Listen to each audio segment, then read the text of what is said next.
Hey, I'd like to welcome everybody to today's webinar about the online store. I'm your host, Steve Foley. Today, we're going to go through the entire end-to-end experience of turning on the Member 365 storefront. We'll take a look at the member experience, go through and purchase a product or two, and then we'll go in and look at how you as an administrator will fulfill those orders and take a look at reports that are generated. We'll then move into showing you how to add product to the store and then wrap up with a few best practices and leaving the floor open for any questions and answers you may have. Before I get into the demo, just a couple of housekeeping items. I am recording the video today, so I'll share that with everybody. And we'll also be posting it to our YouTube channel. Because everybody's muted, please use the Zoom chat to ask any questions, and I'll be sure to answer them at the end of the session. And don't forget to check out our website to see if there are any upcoming webinars that may be of interest. We host them on an ongoing basis. So let's start by going over to the member portal and checking out what the storefront looks like as a member logged in. Now, keep in mind, you are able to put your store onto your public-facing website. So if you would like to offer your products there, there's a code that you can grab in the store settings that allow you to place it onto your public-facing website.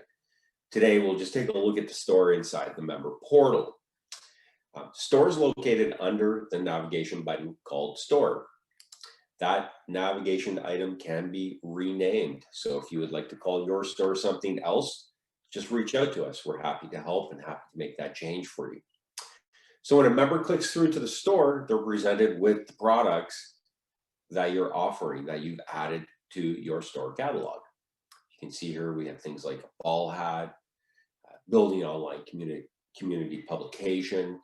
There's an opportunity to become a gold sponsor, and then a couple of other products down below. You'll also notice on the left-hand side that you're able to create categories that you can place products under. So if you have a large collection of products, it's really smart to think through the proper categorization system. There's also a handy search for members in the upper left-hand corner. So if we were interested in buying one of the products that we see here, we just simply click on it. And that loads the full listing of the item, including your image, along with any description that you would like to add to the product. Over here on the right-hand side, you can see that there's both a member-only price and a non-member price. Down below, I can choose the quantity and add that into my cart. What this will do is it will direct us to a summary of all the products in our cart, which we now have one, building online community. The member can choose to go back and explore your other categories, perhaps this time to buy that association ball hat. Once again, we have a picture and then a simple description for this particular product, and a member and a non-member price point. So let's add in a ball hat to our order as well. It's going to direct us over to the list of products that are in our cart. If we've added everything we're interested in purchasing today, we can then proceed with checking out. This will then load the billing address information. And because these products need to be shipped, it's going to ask for the shipping address. So everything looks good here. This is the information that I have on file. Continuing along, we'll be presented with our checkout and payment methods. So I've enabled the member to choose credit card, which of course will take us to the credit card payment gateway to make that purchase, or I may allow my member to choose check, at which point an invoice will be generated for the member that they can download, print, and use to mail in that check payment. What we'll do is we'll pick credit card. It's going to direct us over to the credit card processing gateway. I'll use my autofill to quickly pick my credit card that I want to use, confirm my payment. And here we'll expect to see a successful result, the card being charged, and you'll notice that we provide the receipt for the member to download here on the spot. We also email this receipt to the member. There's nothing you have to do to trigger that. It takes care of itself. And the member can go into their account up here in the upper right-hand corner over to invoices and receipts, and always be able to get access, which is the first one being listed here. It's chronological order, the most recent being at the top. So at any point, the member can come in here to grab that copy of their PDF receipt.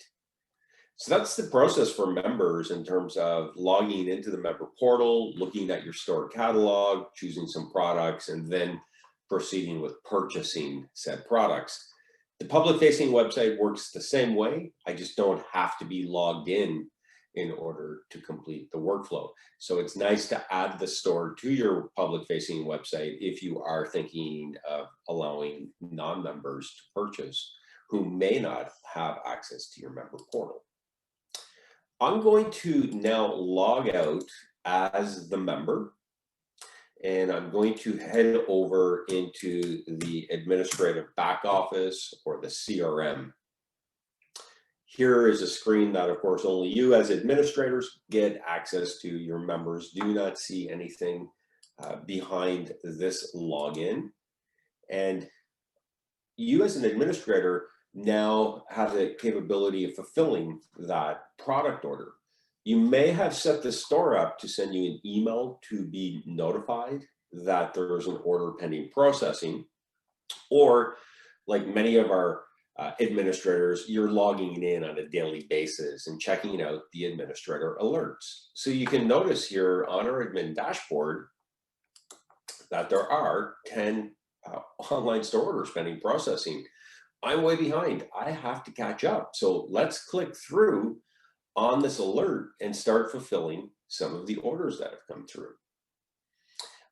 By clicking through the alert, you'll be presented with a list of all of the purchases that have been made that have not been fulfilled on your end.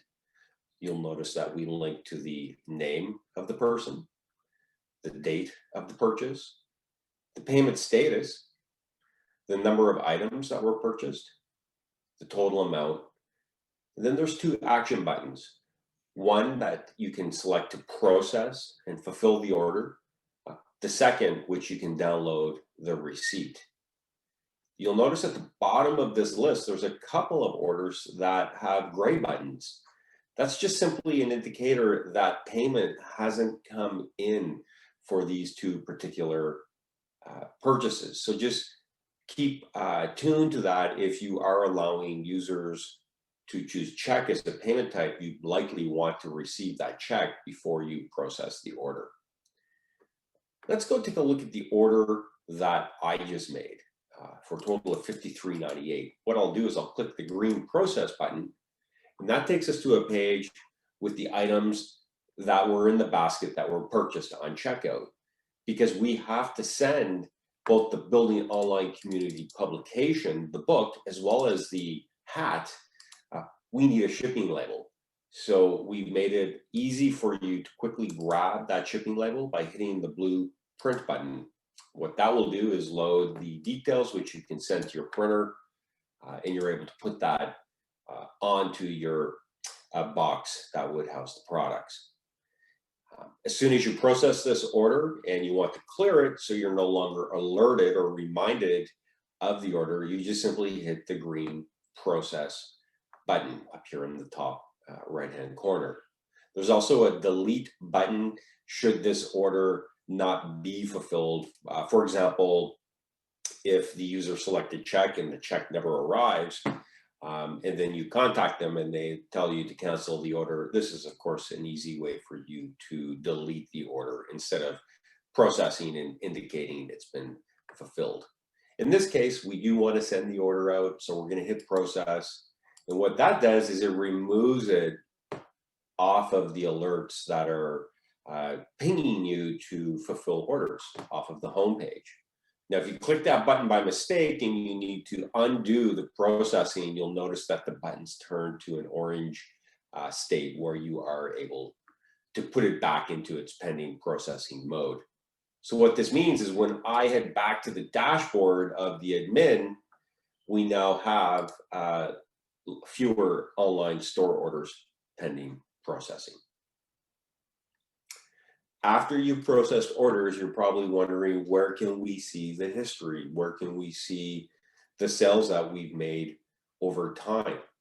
That's all located under modules, store, and then where you want to go is into the reportings, or the reports, I should say. Specifically, you'd like to look at either the order history or get into more of the micro level sales report. The micro level or online store sales report allows you to come in and filter by categories that you've organized your products under. It allows you to filter by specific products. Also allows you to filter by locations of members that purchase the products. Finally, there's a date search that allows you to change the interval. For example, if you wanted to see all the orders for this year. You'll see underneath a data grid that lists all of the individual product names, the units sold, the amount under members who purchased, the amount under non-members, and then the total. If we wanted to further get into additional detail, we can click on any of these products, like the Building Online Community publication. And in here, you can see the individuals who have purchased these specific products. So that's one place where you can go to take a look at the quantities and who purchased products. You can always go back into store reports and go into the order history if you wanted to look at orders that have been marked as fulfilled. So this is just another way to look at some of the similar data, just organized in a different format. And you can always click through member names to pull open their contact records. And you can always go over into the left-hand menu on any contact record to look at the purchase history of that particular contact. This will show all purchase types, not just online store orders. It's yet another way for you to get to some of the data. Now, finally, how do you organize the store? How do you add products to the store? All of that is done under modules, store, manage products. There is a quick shortcut to create a product, but before I go and create a product on this demo today, let's first pick manage products. What this will do is it's going to provide you a list of all the products that have been entered into the system. I'm going to zoom in so you can see the first product is actually hidden. It has the no smoking symbol. It means that the product exists in the database, but it's not currently being offered as something that people can choose in the store. This happens to be a product allowing you to sell additional employee seats if you're running a group membership and monetizing your group membership. It's currently hidden, but if we wanted to reveal that, all we would do is click on that non-smoking symbol, and that's going to return it to an eyeball, which tells you that that product is now visible in the store. So we recommend that you hide the products versus deleting them, because of course, if you delete them, they're gone. There's no way to recall them. And that just creates more work for you down the line if you do want to offer that particular product again. So once again, if you're looking to hide something temporarily, just click on the eyeball. That'll let you know that it's about to be hidden from the store. And now it's no longer available.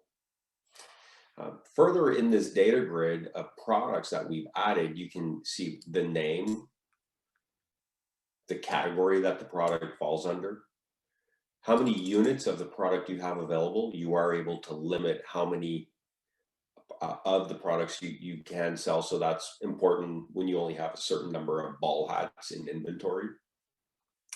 Gives you a little stat in terms of how many units you've sold to date.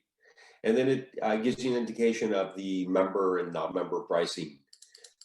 This happens to have a zero price because non-members cannot purchase additional membership seats. If you recall, I mentioned this is a product that allows you to sell group seats in your group membership. So there's no member pricing there because you need to be a member to buy those seats. Now, if we wanted to change the details of a store item, for example, if we have a new photo that we'd like to add, or we'd like to update the description or change the pricing, all we do is we click on one of these product names, and that's going to load the product in a modified state. So you're able to change the name of the product, the description, perhaps change the category if you need to, the type of product that it's selling. I'll get into this when we get into create mode in a second. The fee structure, what you're charging, whether you're levying taxes, and so on. So this is the place for you to come if you need to change any details of existing products that exist in your store. Once again, it's all done through module store and then manage products, which takes you to the screen right here that we're on. So if you have a new product that you're looking to sell and you want to add it to your store, you'll notice that there's a blue button here on the Manage Products page that we're on, as well as through the drop-down menu, you can go Store, Create Product. That'll take us to the form where we can enter the details of our product. So I'm going to create a product called Practical Guide to Social Media. So this would be a publication that you're offering. I'll add in my description. And then what we do is we get into the categorization of the product. So we're going to put this under our publications category. Now, if you need to create a new category, you just hit the green button, type in the category name, and it's as easy as that. That becomes a category that you can then choose from and organize products under. Put this into publications. Then we get to choose the type of product. If this is a physical product that you need to ship, like a ball hat, like a book, that's called a standard product in Member 365. The other product types that you can create include an online training course. So if you are subscribed to our premium module, the online learning system, or the LMS, you can create training courses that first have to be purchased in the store. So I can always choose the online training course type. A file download would be if you want to send the user something like a PDF or an Excel document, a Word document, anything that's a digital file that you want to send to them after they've purchased. You can choose file download. You can also add a product to the store that links into our fundraising campaign so that it's recognized as a donation. And then finally, the last choice is an insurance. This is a certificate, in fact, is what it is. So it doesn't have to be limited to an insurance product. It could be anything where you need to produce a visual certificate with the purchaser's name and with their date and any other information. You're able to have those automatically generated in Member 365. Now, because this product is a hardcover publication, we're going to choose standard product. After you choose standard product, then you get into choosing how you want to structure the fees. We have two ways. One is a flat fee where you can indicate a member price and a non-member price. The other is by breaking it down by category. So if you have a bronze, silver, and gold tier, maybe this publication is free for gold. Maybe it's at different various fees for the bronze and silver. The idea is you can either apply a flat fee across all member categories, or you can have a unique fee per category. I'm going to go with just the flat fee for members and for non-members. Now, because this is a hard-covered book, we only have 20 of them in our inventory. So I can indicate that there's 20. Once we sell 20 copies of this book, it no longer can be purchased. If you fulfill the inventory, you can come back and modify the product and increase the quantity available. Over here on the right, you can notice that you can add the subledger or chart of account code. So if your bookkeeper wants this publication to be accrued against a specific chart of account that they've set up in the accounting software, you can set that chart of account or subledger code up and then choose from it over here, so that when somebody goes through and makes this purchase, in the revenue report that gets created for the bookkeeper, it gets coded against a name and number that has meaning in the source accounting system. Finally, if you are charging any sales tax, you can choose how to treat the sales tax for people in Canada and the US.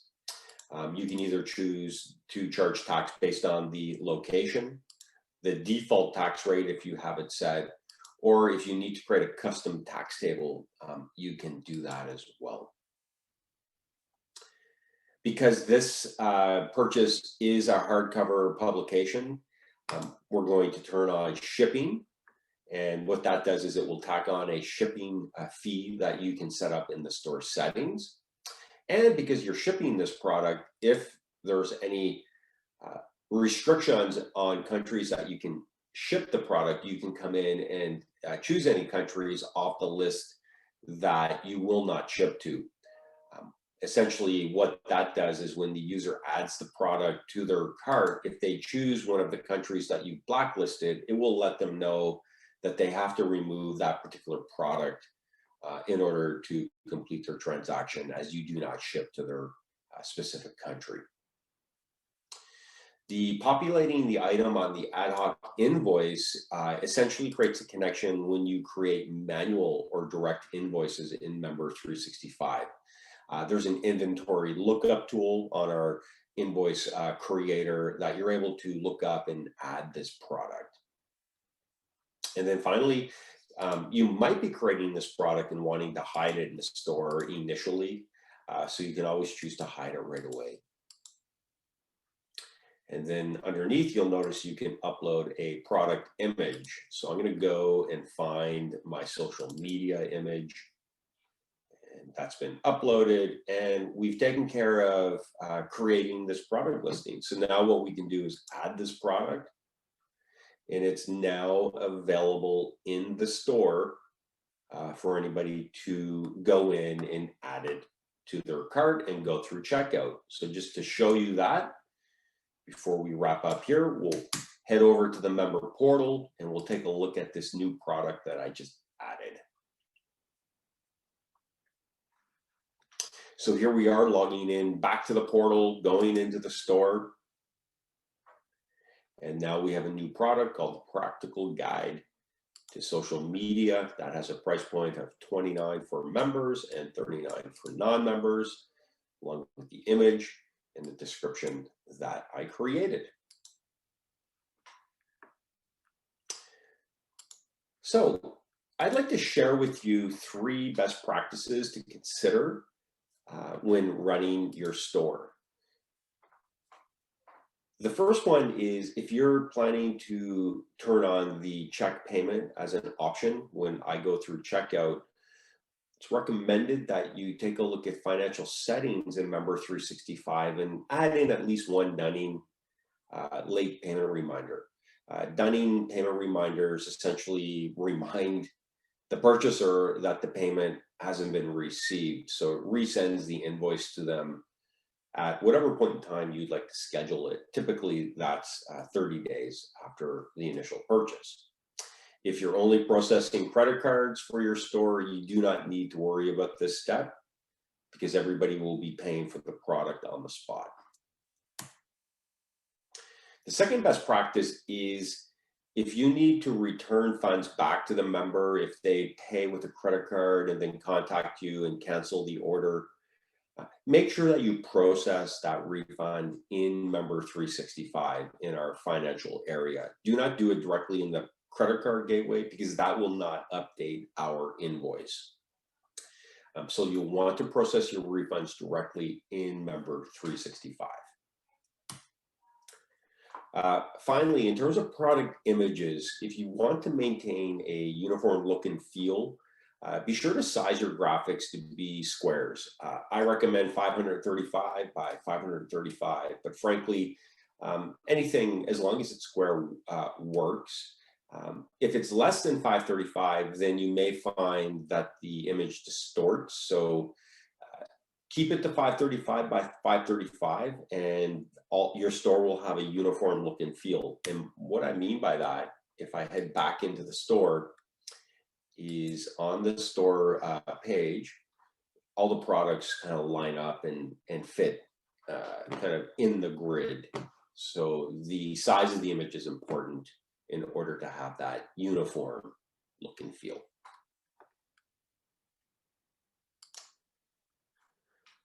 Now, I do see there's a few questions that have come in on the chat.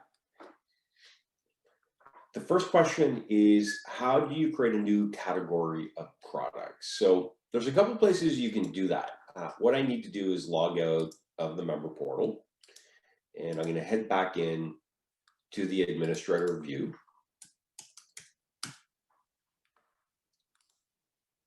So if you're looking to create a brand new category of product, you can either do that under Module Store Create Product. You can create the category here when you're actually creating the product. So that's this green button next to the category dropdown. Alternatively, you can go into Module Store Settings, and you'll notice the first setting is category management, where here is where you can add new categories, or if you want to delete a category, you can. The next question is, can you use a chart of accounts supplied by your bookkeeper? And you absolutely can. So in order to set up a chart of accounts, you do need to go into Financial, to top, and go into Settings. And then here, find the setting called General Ledger. This will load the default list of ledger or chart of account codes. And then you'll notice there's a tab for user created. And if we go to user created, then we can create a brand new chart of account for the product that you want to add. And then when you add the product, you can choose that chart of account. Question around embedding the store onto your website. So you absolutely can do that. To grab the embed code for your website, you go to Module Store Settings, and it's the very last option in the list, Website Integration. We go over to the view, and what you need to do is grab this code, this script, and give it to whomever manages your website. They'll add it to a page, and then the storefront will appear on your website. Finally, people are wondering if non-members need to log in to purchase. So if you add the storefront to your website, members and non-members do not need to log in to purchase. They can actually go through the public storefront, add product to the cart, and go through checkout. Now, what's important is if you're a member and you're supposed to be entitled to member rates, they need to add their email address that's on file with you. That's what we use to cross-check to see what rates should be offered on the checkout. So that wraps up our store presentation today. I want to remind everybody of the support or help options that you have available to us. You should see these icons when you log in as an administrator. There's a chat system that's located in the bottom right-hand corner. If you need troubleshooting on the spot help, chat is a great way to get your questions answered. There's also a searchable knowledge base, tons of information in the knowledge base available to you should you wish to take a look through there. There's also access to our webinar series in the knowledge base. And then finally, there's a ticket submission should you wish to write an email to us asking for help or pointing out something that you need help with. We ask that you submit that as a ticket so that we can stay very well organized and be extremely responsive in getting back to you with any help that you need. Thanks again, everyone, for joining the online store webinar today. It's been a pleasure hosting the webinar. Don't forget to check out our website and register for any upcoming webinars that are of interest to you.